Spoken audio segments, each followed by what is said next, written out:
Okay, this is a recording for Group 2 in the morning for Episode 9.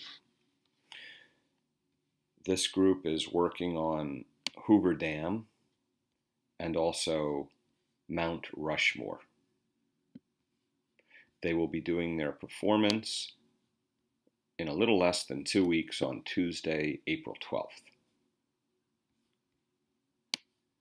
They did not do their big idea. So I kind of have to figure it out here.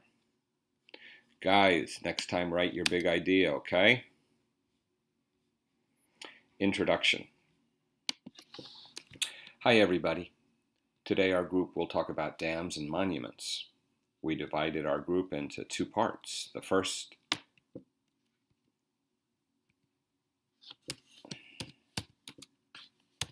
In the first part, we are going to talk about dams.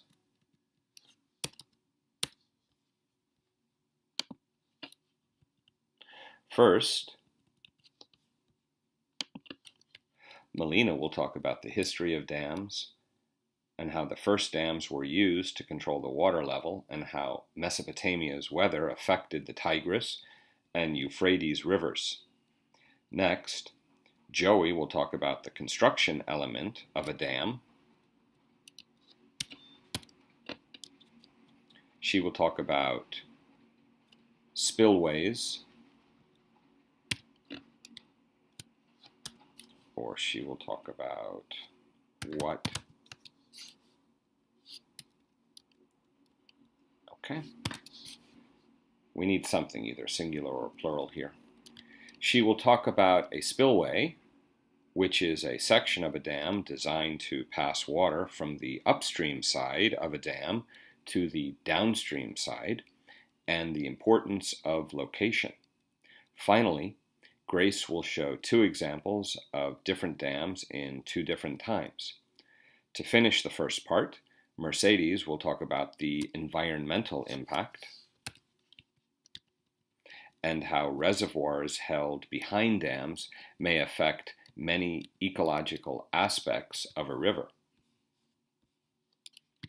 For the second part, we are going to talk about monuments.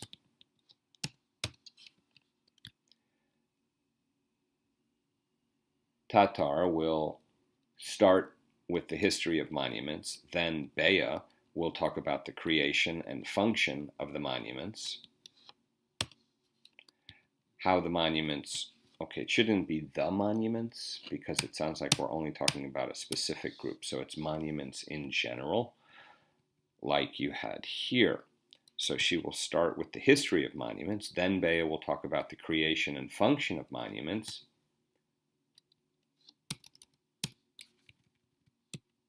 how monuments are also often designed to convey historical or political information. To finish the second part, Anastasia is going to show 3 examples of monuments around the world in different times, including Mount Rushmore.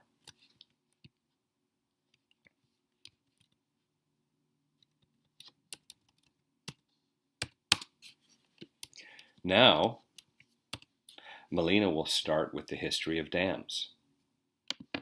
Hi, I am Melina. I would like to tell you something about the early history of dams.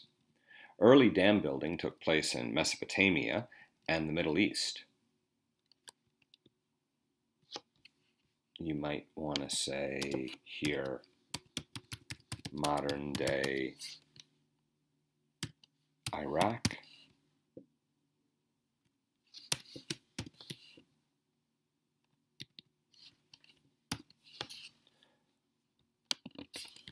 Early dam building took place in Mesopotamia, modern-day Iraq, and the Middle East. Dams were used to control the water level as Mesopotamia's weather affected the Tigris and Euphrates rivers. The earliest known dam is the Jawa Dam in Jordan, 100 kilometers. 100 kilometers what? 100 kilometers long, perhaps? The earliest known dam is the Jawa Dam in Jordan, 100 kilometers long. The structure of this dam is dated back to 3000 BC. The Assyrians, Babylonians, and Persians built dams between 700 and 250 BC for water supply and irrigation. This dam delivered water to a system of irrigation canals for more than 1,000 years. Which dam? I'm confused.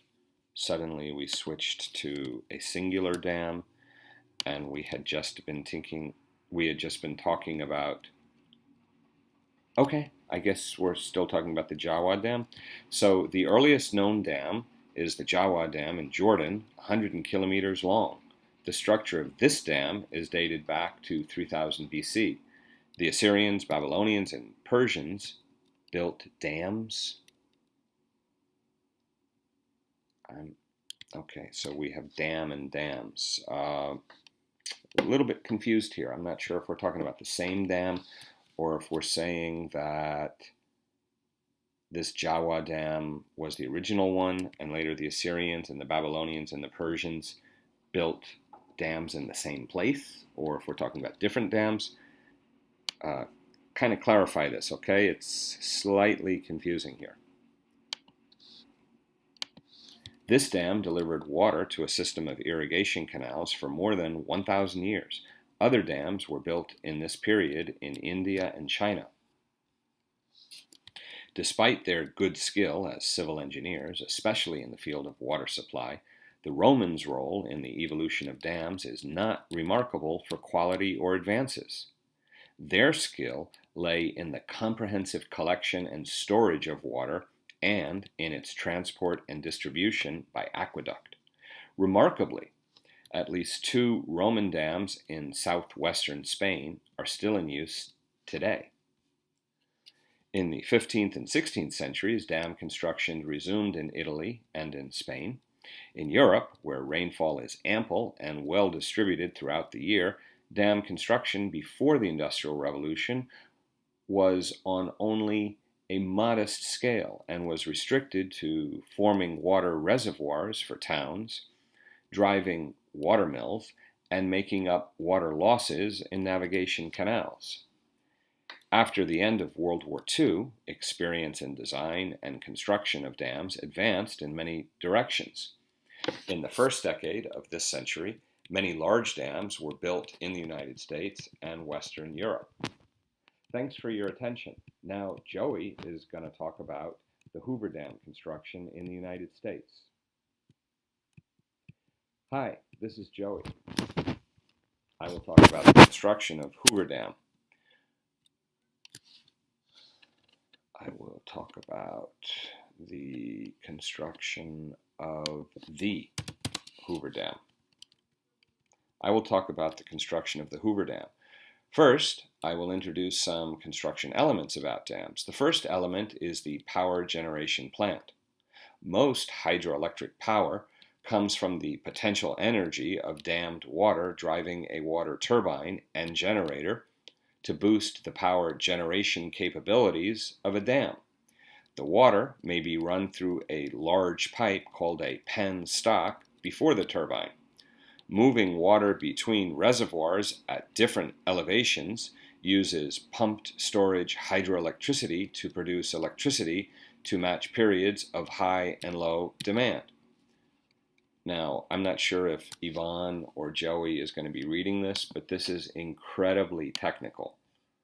I read it, I understood the words, but I can't really understand it. So I hope whoever is reading this that you have several illustrations or slides to show us what you're talking about, because this is just way too technical for normal people. The second element is spillway. A spillway is a section of a dam designed to pass water from the upstream side of a dam to the downstream side. From the upstream side of a dam to the downstream side. Many spillways have floodgates designed to control the flow through the spillway. We also need graphics and images for the spillway, please. The third element is location. One of the best places for building a dam is a narrow part of a deep river valley. Please show us this in pictures. The valley sides then can act as natural walls. The primary function of the dam structure is to fill the gap in the natural reservoir line left by the stream channel. There are some Let's begin again. These are some construction elements.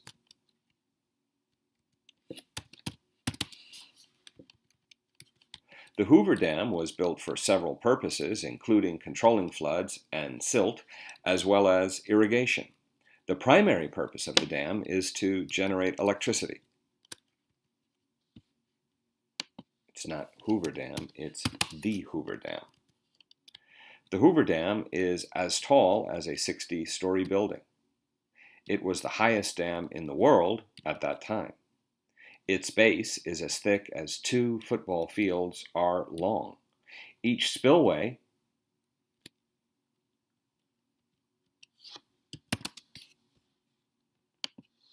that is, I think it's weird to say that, okay.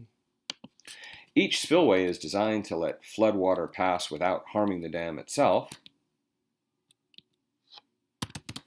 and can handle the volume of water that flows over Niagara Falls. The dam had to be big. It held back the largest man-made lake in the United States. The amount of water in the lake, when full, could cover the whole state of Connecticut 10 feet deep. Only a huge dam could stand up to the pressure of so much water. Today, the Hoover Dam electric generating plant has 17 turbines that can produce about 4 billion kilowatts of electricity per year. That's enough to provide the power needs for over 1 million people living in the southwestern United States. Next, Grace will talk about 3 examples of dams. And we need to fix the spelling here for 3, obviously. And we also need to add an S to dams. And there we go. Okay, so here we have 3 examples, and here we have 2. So which one is it, guys? 2 or 3? You have to agree, okay? If it's 2, it's 2. If it's 3, it's 3. Pick one. You can't have both. Today I will share with you 2 important dams. The first one is the Three Gorges Dam, located in China. It is the world's largest power station in terms of installed capacity, 22,500 megawatts. In 2014, the dam generated 98.8, sorry, no idea what that is. I guessed this is megawatts, maybe it's not. This is technical, and it should have appeared here in parentheses, because if you're not a dam expert, you don't know what that is. Setting a new world record. Except for a ship lift, the dam project was completed and fully functional as of July 4th, 2012, when the last of the main water turbines in the underground plant began production. The ship lift was completed in December 2015. As well as producing electricity, the dam is intended to increase the Yangtze River's shipping capacity and reduce the potential for floods downstream by providing flood storage space. The Chinese government regards the project as an historic engineering, social, and economic success. Now I'm going to talk about the oldest dam, the Kalanai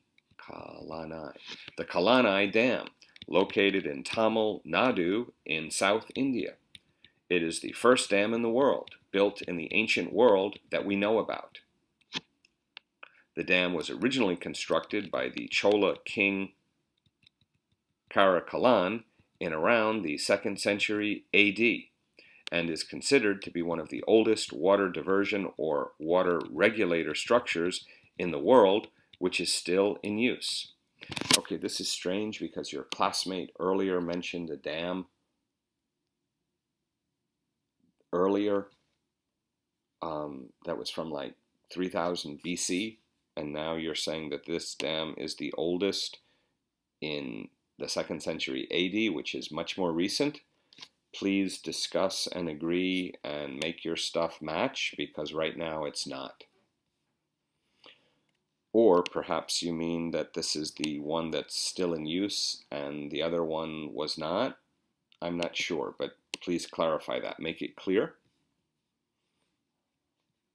And then this person is Grace, and then Grace needs to introduce Tatar and say, okay, everybody, now Tatar is going to continue talking about monuments. Hi, everybody. By the way, Tatar, I corrected this, and you made every word capitalized, and I had to go through each word and remove the capital letters. We only capitalize things like people's names and the first words in sentences and certain special words, but not every word, okay? Hi everybody, I'm Tatar. Today I will talk about the history of monuments. Monuments have been created for thousands of years. A monument is a structure created to commemorate a person or important event and heritage. I think it's better to say an important event or heritage. A monument is a structure created to commemorate a person or important event or heritage. The term monument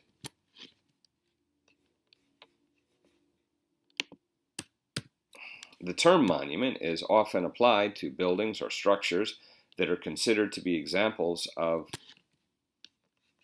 more capital letters that don't need to be capital. Examples of important architectural or cultural heritage.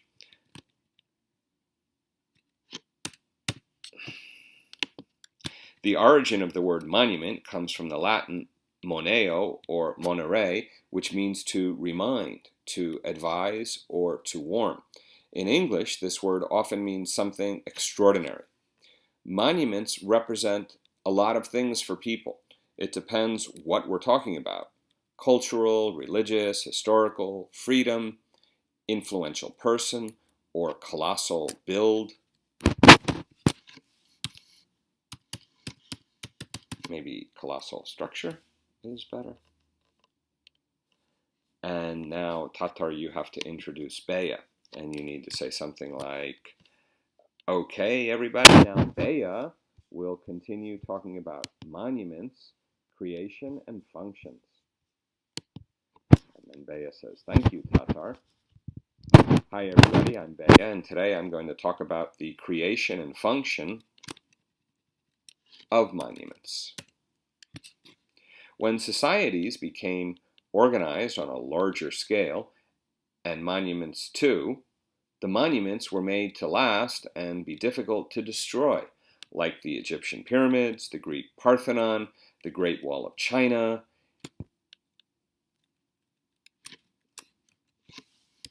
the Taj Mahal in India. They have all become symbols of their civilizations. Today, monumental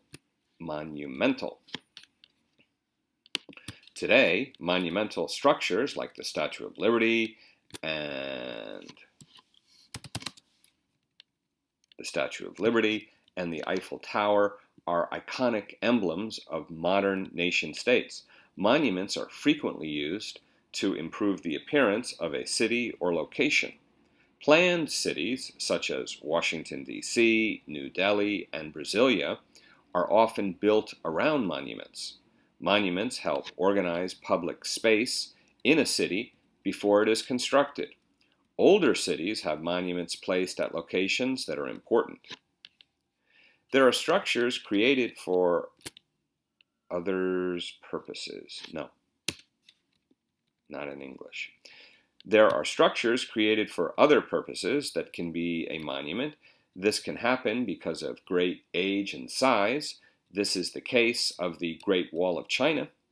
Many countries use ancient monuments or similar terms for the official designation of protected structures or archaeological sites, which may originally have been ordinary domestic houses or other buildings. Monuments are often designed to convey historical or political information. They can be used to reinforce the primacy of contemporary political power, such as the Column of Trajan or Trajan, I'm not sure how to pronounce it, or the numerous statues of Lenin in the former Soviet Union. They can be used to educate the populace about important events or figures from the past, such as in the renaming of the old General Post Office building in New York City to the James Farley Post Office. The social meanings of monuments are rarely fixed and certain. The social meanings of monuments are rarely fixed and certain, and are frequently contested by different social groups. As an example, while the former East German socialist state may have seen the Berlin Wall as a means of protection from the ideological impurity of the West, dissidents and others would often argue that it was symbolic of the inherent repression and paranoia of that state. This contention of meaning is a central theme of modern post-processual archaeological discourse. So now, Anastasia will share some monuments with you.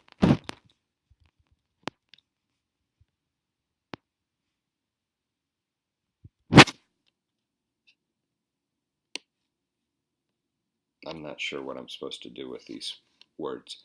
Past Mount Rushmore now.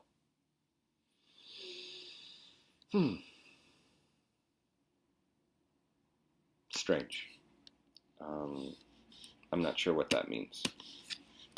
Comparing Mount Rushmore to another great architecture Crazy Horse monument. If you take a right turn on the way out of Mount Rushmore National Memorial and head west on South Dakota 244, the two-lane route will take you winding through a gorgeous Black Hills medley of pines and jutting boulders. You could say jutting. You could also say boulders that are sticking out, which would make more sense to people who don't know jutting. Your option. I'll delete it, but you can put it back. Well, I'll put it here, and you can decide if you want to say it. Eventually, you reach US 16 and turn south toward the town of Custer. But before you get there, you'll see Custer's nemesis, or arch enemy. I don't think everybody knows nemesis. A little bit tough word. You'll see Custer's nemesis, or arch enemy, on your left. Ziolkowski began carving the Crazy Horse Monument 7 years after the completion of Rushmore. He started the Crazy Horse Memorial in 1948. Crazy Horse was a Native American war leader of the Oglala Lakota. Oglala Lakota.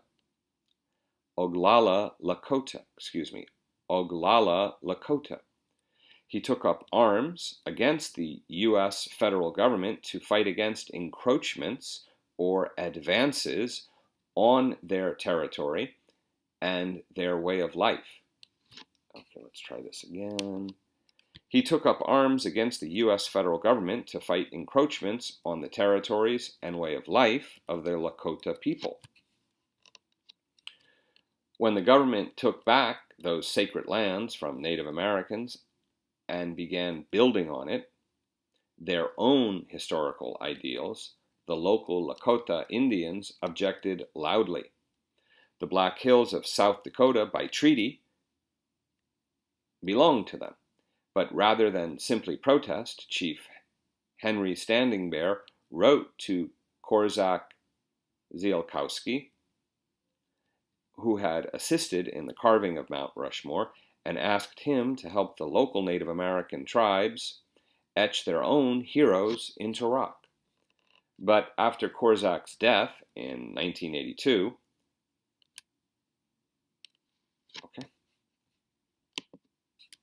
even after Korczak's death in 1982, work continues in a crazy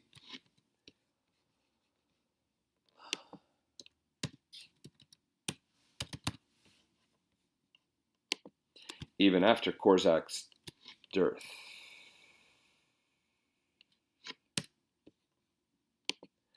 Even after Korczak's death in 1982, work continues on the Crazy Horse Memorial. The face of the sculpture was finished in 1998.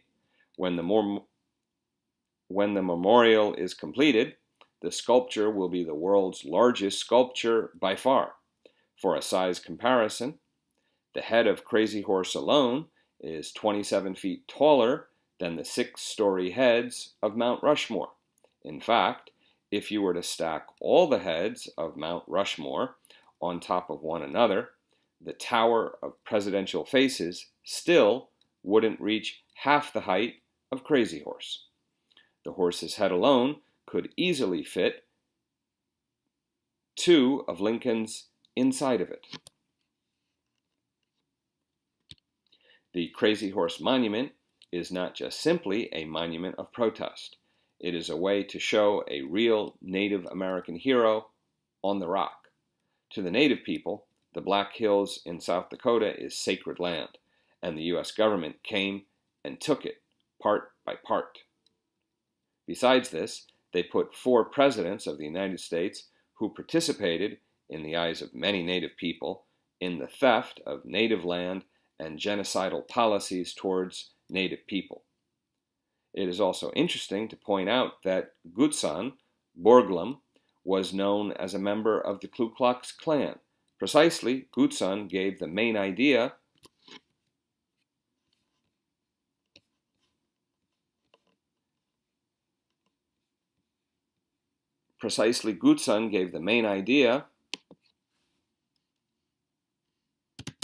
for whose paces should and should not be carved at Mount Rushmore.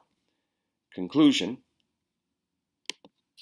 Okay, and now we have to say something like, who was speaking? This was Anastasia. So now Anastasia is going to say, and now Shoko will continue with our conclusion. Thank you, Anastasia. Hi, everyone. I'm Shoko. I'm going to conclude our presentation now. Today, we talked about 2 things. One is about dams, and the other is about monuments. Since 5,000 years ago, human beings have built dams. Historically, the purpose to construct a dam is to construct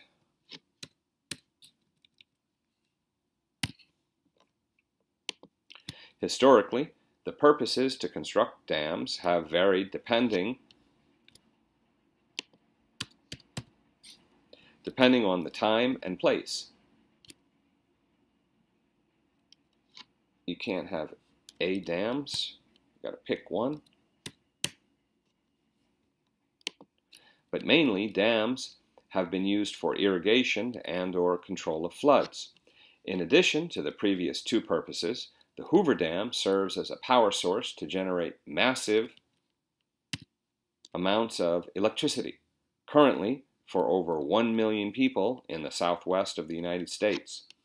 We explained construction elements such as the importance of the location and spillway. Although the Hoover Dam was built about 80 years ago, due to its unprecedented scale and the hardship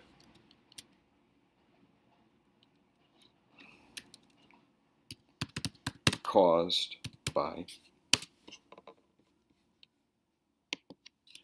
Due to its unprecedented scale and the hardship caused by the project, this dam has important meaning in the history of the United States.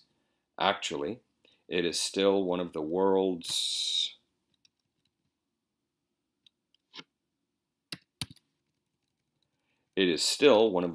largest dams.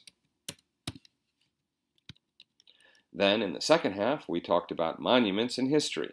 Monuments have also been created for thousands of years in human history, and they vary widely. And they vary widely in terms of style, scale, structure, and purpose. They have been used for religions, cultures, politics, societies, or individuals to convey important messages, commemorate a great person, or educate people, etc. In the United States, Mount Rushmore is the most famous and the largest national monument. We also featured Crazy Horse.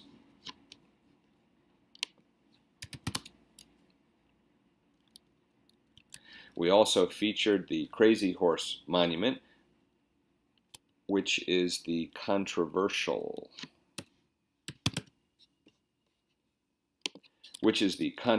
monument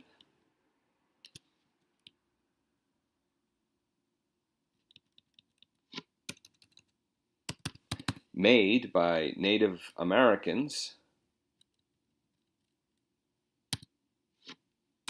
partly as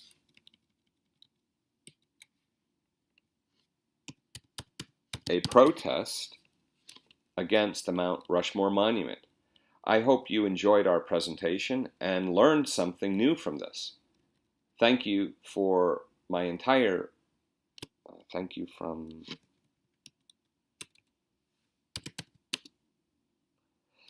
from our whole group for your attention. Thank you from our whole group for your attention. And at this point, it would be nice, Shoko, if you motioned with your hands to everybody in the group to come out, and you all face the class, you face the audience, and you take a bow as everybody is saying, bravo, bravo.